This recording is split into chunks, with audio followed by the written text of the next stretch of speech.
இன்று ஜூன் 7, 1981 ஈராக்கில் பாக்தாத் அருகே கட்டுமானம் முடிவடையும் நிலையில் இருந்த நியூக்ளியர் ரியாக்டர் எனப்படும் அணு உலையை இன்றைய தினத்தில் இஸ்ரேலிய போர் விமானங்கள் குண்டு வீசி தாக்கி அழித்தன.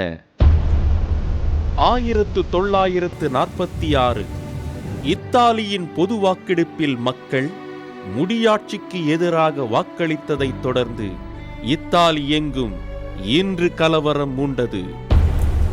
1993 தென்னாப்பிரிக்கா மகாத்மா காந்தியின் உருவம் பொறிக்கப்பட்ட தபால் தலையை வெளியிட்டது. காந்தியின் படத்தை தபால் தலையாக வெளியிட்ட 43வது நாடு அது என்பது குறிப்பிடத்தக்கது. 1329 சிலந்தி மூலம் பாடம் கற்று வரலாற்று புகழ்பெற்ற ஸ்காட்லாந்து மன்னர் ராபர்ட் புரூஸ் தொழுநோய் காரணமாக இன்று காலமானார்.